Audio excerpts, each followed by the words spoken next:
2008 assembly ಚುನಾವಣೆ ಬಂತು. ಯಾರಿಗೆ ಟಿಕೆಟ್ ಕೊಡಬೇಕು? ಮಂಚನಹಳ್ಳಿ ಮಾದೇವನು ಕೊಡಬೇಕಾಗಿತ್ತು.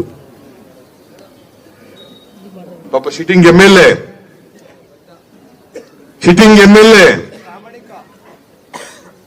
ನಮ್ಮ ಜನಾಂಗದಲ್ಲಿ ಒಬ್ಬ ಪ್ರತಿಭಾವಂತ ಶಾಸಕನಾಗಿದ್ದಂತವನು. ಪಾಪ ಅವನು ಟಿಕೆಟ್ ಕೊಡಬೇಕಾಗಿತ್ತು. ವಿಶ್ವನಾಥ್ ಬಂದು ಹೇಳಿದ, ನಾನು ಸೀನಿಯರ್ ಇದ್ದೀನಿ, ಮಾದೇವ ಪಾರ್ಲಿಮೆಂಟ್ ನಿಂತ್ಕೊಳ್ಳಿ, ನನಗಿದೊಂದು ಸಾರಿ ಅಸೆಂಬ್ಲಿಗೆ ಕೊಡಕ್ಕೆ ಒಪ್ಕೋಬೇಕು ನೀವು ಅಂತ ಬಂದು ಹೇಳ್ದ. ನಾನು ಮಾದೇವನ ಕರೆದು ಒಪ್ಪಿಸ್ದೆ. ಮಾದೇವ ಓಲಿ ಬಿಟ್ಬಿಡಪ್ಪ, ಆ ವಿಶ್ವನಾಥ ಸೀನಿಯರು ಅಂತ ಹೇಳ್ತಾನೆ, ಯಾಕೆ ಓಲಿ ಅವನಿಗೊಂದ್ಸಾರಿ ಅವಕಾಶ ಕೊಟ್ಬಿಡೋಣ, ನೀನ್ ಪಾರ್ಲಿಮೆಂಟ್ ನಿಂತ್ಕೊಳ್ಳಿಯ ಅಂತೇಳಿ ಮಾದೇವನಿಗೆ ಒಪ್ಪಿಸ್ದೆ. ಪಾಪ ದೊಡ್ಡ ಮನುಷ್ಯ ಒಪ್ಕೊಂಡ. ಅವನು 2008 ಎಲೆಕ್ಷನ್ ನಲ್ಲಿ ನಿಂತ್ಕೊಂಡ ವಿಶ್ವನಾಥ. ನಿಂತ್ಕೊಂಡ್ಮೇಲೆ ಸೋತ. 2009 ಪಾರ್ಲಿಮೆಂಟ್ ಎಲೆಕ್ಷನ್ ಬಂತು. ನಾವು ಟಿಕೆಟ್ ವಿಶ್ವನಾಥ್ ಇವನು ಕೊಡಬೇಕಾಗಿತ್ತು. ಯಾರಿಗೆ? ಮಾದೇವನಿಗೆ, ಪಾರ್ಲಿಮೆಂಟ್ಗೆ. ಪುನಃ ಬಂದ, ನಾನಿನ್ನು ಅಸೆಂಬ್ಲಿ ಇಲ್ಲದೇ ಇಲ್ಲ, ನಾನು ಇದೊಂದು ಸಾರಿ ಹೆಂಗ್ ಕೊಟ್ಬಿಡಪ್ಪ ಪಾರ್ಲಿಮೆಂಟ್ಗೆ ಅಂತ ಹೇಳ್ದ. ನಾನು ಆಯ್ತಪ್ಪ ಓಲಿ, ಇವ್ ಮಾದೇವ ನೀನು ನೆಕ್ಸ್ಟ್ ನೀನು KR ನಗರ ಭದ್ರಾಗಿ ಹಿಡ್ಕ ಕೂತ್ಕೊಳ್ಳುವೆ, ಬಿಟ್ಬಿಡಪ್ಪ, ಇನ್ನು ವಿಶ್ವನಾಥ ರಿಟೈರ್ ಆಗ್ಬಿಡ್ತೀನಿ ಪಾಲಿಟಿಕ್ಸ್ ನಿಂದ ಅಂತ ಹೇಳ್ತಾ ಇದ್ದಾನೆ, ವಯಸ್ಸಾಯ್ತು ಅಂತ ಹೇಳ್ತಾ ಇದ್ದಾನೆ, ನೀನು ಬಿಟ್ಬಿಡಯ್ಯ ಅಂತ ಹೇಳಿದೆ. ಪಾಪ ಅದಕ್ಕೂ ಒಪ್ಕೊಂಡ ಅವನು ಮಾದೇವ. ಯಾರು ಒಪ್ಕೋತಾರೆ ಅಂದ್ರೆ 2008 ಅಸೆಂಬ್ಲಿ ಸೀಟ್ ಬಿಟ್ಕೊಟ್ಟ, 2009 ಪಾರ್ಲಿಮೆಂಟ್ ಸೀಟ್ ಬಿಟ್ಕೊಟ್ಟ, 2009 ವಿಶ್ವನಾಥನಿಗೆ ನಾವೆಲ್ಲ ಕೆಲಸ ಮಾಡಿ ಪಾರ್ಲಿಮೆಂಟ್ ನಲ್ಲಿ ಗೆಲ್ಲಿಸ್ತೋ MP ಆದ. ಆಯ್ತಾ? ಪಾಪ ಈ ಮಧ್ಯೆ ಆ ಮಾದೇವ ಸತ್ತೋಗ್ಬಿಟ್ಟ. ನಾನು ಯಾರಿಗಾದ್ರೂ ಅನ್ಯಾಯ ಮಾಡಿದ್ರೆ ಅದು ಮಾದೇವನಿಗೆ ಹೊರತು ವಿಶ್ವನಾಥ್ಗಲ್ಲ. 2008 ಅಸೆಂಬ್ಲಿ ಚುನಾವಣೆ ಬಂತು. ಯಾರಿಗೆ ಟಿಕೆಟ್ ಕೊಡಬೇಕು? ಮಂಚನಹಳ್ಳಿ ಮಾದೇವನು ಕೊಡಬೇಕಾಗಿತ್ತು. ಪಾಪ ಸಿಟ್ಟಿಂಗ್ MLA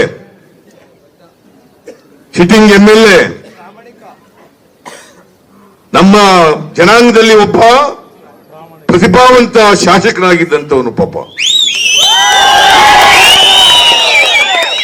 ಅವನು ಟಿಕೆಟ್ ಕೊಡಬೇಕಾಗಿತ್ತು.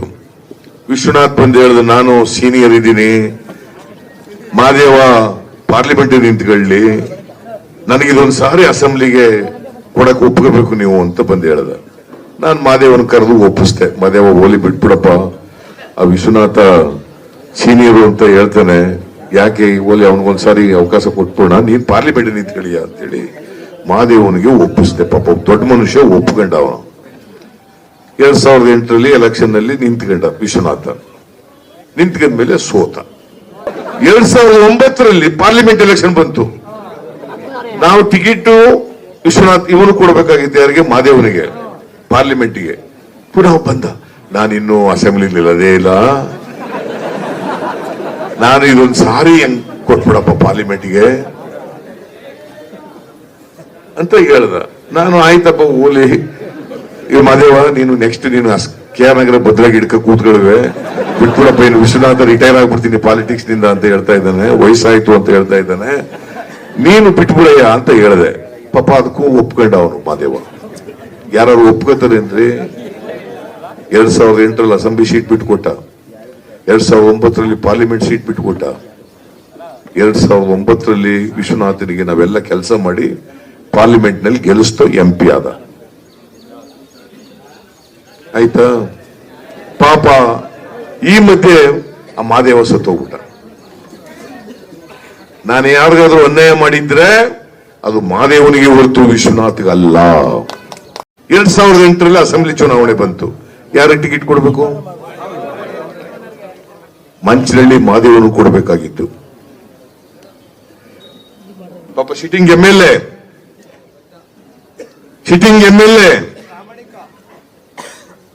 ನಮ್ಮ ಜನಾಂಗದಲ್ಲಿ ಒಬ್ಬ ಪ್ರತಿಭಾವಂತ ಶಾಸಕನಾಗಿದ್ದಂತವನು. ಪಾಪ ಅವನು ಟಿಕೆಟ್ ಕೊಡಬೇಕಾಗಿತ್ತು. ವಿಶ್ವನಾಥ್ ಬಂದು ಹೇಳಿದ, ನಾನು ಸೀನಿಯರ್ ಇದ್ದೀನಿ, ಮಾದೇವ ಪಾರ್ಲಿಮೆಂಟ್ ನಿಂತ್ಕೊಳ್ಳಿ, ನನಗಿದೊಂದು ಸಾರಿ ಅಸೆಂಬ್ಲಿಗೆ ಕೊಡಕ್ಕೆ ಒಪ್ಕೋಬೇಕು ನೀವು ಅಂತ ಬಂದು ಹೇಳ್ದ. ನಾನು ಮಾದೇವನ ಕರೆದು ಒಪ್ಪಿಸ್ದೆ. ಮಾದೇವ ಹೋಲಿ ಬಿಟ್ಬಿಡಪ್ಪ, ಆ ವಿಶ್ವನಾಥ ಸೀನಿಯರು ಅಂತ ಹೇಳ್ತಾನೆ, ಯಾಕೆ ಓಲಿ ಅವನಿಗೊಂದ್ಸಾರಿ ಅವಕಾಶ ಕೊಟ್ಬಿಡೋಣ, ನೀನ್ ಪಾರ್ಲಿಮೆಂಟ್ ನಿಂತ್ಕೊಳ್ಳಿಯ ಅಂತೇಳಿ ಮಾದೇವನಿಗೆ ಒಪ್ಪಿಸ್ದೆ. ಪಾಪ ದೊಡ್ಡ ಮನುಷ್ಯ ಒಪ್ಕೊಂಡ. ಅವನು 2008 ಎಲೆಕ್ಷನ್ ನಲ್ಲಿ ನಿಂತ್ಕೊಂಡ ವಿಶ್ವನಾಥ. ನಿಂತ್ಕೊಂಡ್ಮೇಲೆ ಸೋತ. 2009 ಪಾರ್ಲಿಮೆಂಟ್ ಎಲೆಕ್ಷನ್ ಬಂತು. ನಾವು ಟಿಕೆಟ್ ವಿಶ್ವನಾಥ್ ಇವನು ಕೊಡಬೇಕಾಗಿತ್ತು, ಯಾರಿಗೆ? ಮಾದೇವನಿಗೆ, ಪಾರ್ಲಿಮೆಂಟ್ಗೆ. ಪುನಃ ಬಂದ, ನಾನಿನ್ನು ಅಸೆಂಬ್ಲಿಲಿ ಇಲ್ಲದೇ ಇಲ್ಲ, ನಾನು ಇದೊಂದು ಸಾರಿ ಹೆಂಗ್ ಕೊಟ್ಬಿಡಪ್ಪ ಪಾರ್ಲಿಮೆಂಟ್ಗೆ ಅಂತ ಹೇಳ್ದ. ನಾನು ಆಯ್ತಪ್ಪ ಓಲಿ, ಇವ್ ಮಾದೇವ ನೀನು ನೆಕ್ಸ್ಟ್ ನೀನು KR ನಗರ ಭದ್ರಾಗಿ ಹಿಡ್ಕ ಕೂತ್ಕೊಳ್ಳುವೆ, ಬಿಟ್ಬಿಡಪ್ಪ, ಇನ್ನು ವಿಶ್ವನಾಥ ರಿಟೈರ್ ಆಗ್ಬಿಡ್ತೀನಿ ಪಾಲಿಟಿಕ್ಸ್ ನಿಂದ ಅಂತ ಹೇಳ್ತಾ ಇದ್ದಾನೆ, ವಯಸ್ಸಾಯ್ತು ಅಂತ ಹೇಳ್ತಾ ಇದ್ದಾನೆ, ನೀನು ಬಿಟ್ಬಿಡಯ್ಯ ಅಂತ ಹೇಳಿದೆ. ಪಾಪ ಅದಕ್ಕೂ ಒಪ್ಕೊಂಡ ಅವನು ಮಾದೇವ. ಯಾರು ಒಪ್ಕೋತಾರೆ ಅಂದ್ರೆ 2008 ಅಸೆಂಬ್ಲಿ ಸೀಟ್ ಬಿಟ್ಕೊಟ್ಟ, 2009 ಪಾರ್ಲಿಮೆಂಟ್ ಸೀಟ್ ಬಿಟ್ಕೊಟ್ಟ, 2009 ವಿಶ್ವನಾಥನಿಗೆ ನಾವೆಲ್ಲ ಕೆಲಸ ಮಾಡಿ ಪಾರ್ಲಿಮೆಂಟ್ ನಲ್ಲಿ ಗೆಲ್ಲಿಸ್ತೋ MP ಆದ. ಆಯ್ತಾ? ಪಾಪ ಈ ಮಧ್ಯೆ ಆ ಮಾದೇವ ಸತ್ತೋಗ್ಬಿಟ್ಟ. ನಾನು ಯಾರಿಗಾದ್ರೂ ಅನ್ಯಾಯ ಮಾಡಿದ್ರೆ ಅದು ಮಾದೇವನಿಗೆ ಹೊರತು ವಿಶ್ವನಾಥ್ಗಲ್ಲ. ಹೆಚ್ಚಿನ ವಿಡಿಯೋಗಳಿಗೆ ಪ್ರತಿಧ್ವನಿ ಯೂಟ್ಯೂಬ್ ಚಾನೆಲ್ ಸಬ್ಸ್ಕ್ರೈಬ್ ಮಾಡಿ, ಬೆಲ್ ಐಕಾನ್ ಕ್ಲಿಕ್ ಮಾಡಿ.